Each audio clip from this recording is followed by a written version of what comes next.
जय महाकाल दोस्तों, स्वागत है आपका इस वीडियो में। आज हम सुनने जा रहे हैं शिव जी की बहुत ही अमर कथा, शिव और पार्वती का विवाह। ये कथा सुनने का अवसर आपको प्राप्त हुआ है। जो भगवान शिव को चाहते हैं उन्हीं को ये अवसर मिलता है कथा सुनने का। तो आप भी इस कथा को पूरा सुनिएगा, क्योंकि देवों के देव महादेव की कथा अधूरी छोड़ने से अच्छा नहीं होता है। तो पूरी कथा सुनिएगा। हिमालय के राजा हिमंत और उनकी पत्नी मैना देवी शिवजी के भक्त थे।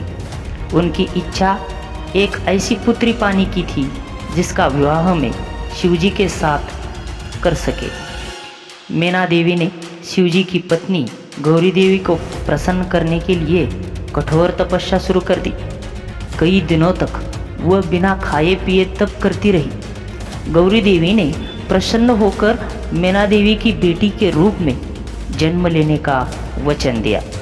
गौरी देवी ने आग में कूदकर अपनी जान दे दी।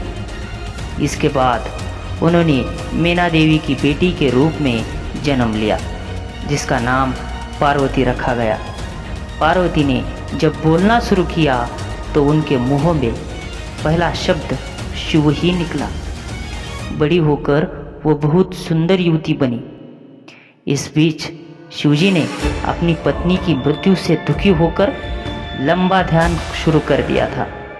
हिमवंत को आशंका हो रही थी कि शायद शिवजी गहन ध्यान में होने के कारण पार्वती को पत्नी के रूप में स्वीकार ना करें। उन्होंने समस्या के समाधान के लिए नारद को बुलाया। नारद ने उनसे कहा कि पार्वती तपस्या के जरिए शिवजी का हृदय जीत सकती थी। हिमवंत ने पार्वती को शिवजी के पास ही भेज दिया। पार्वती ने दिन रात उनकी पूजा और सेवा की। शिवजी पार्वती की भक्ति से बहुत प्रसन्न हुए, लेकिन उन्होंने उनकी परीक्षा लेने का निश्चय किया।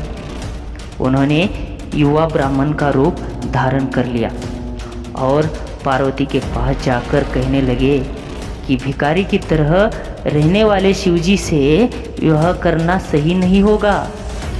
पार्वती यह सुनकर बहुत ही क्रोधित हुई।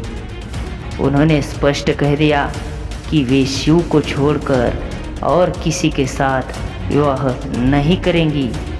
उनके उत्तर से संतुष्ट होकर शिव अपने असली रूप में आ गए और पार्वती से विवाह करने को तैयार हो गए।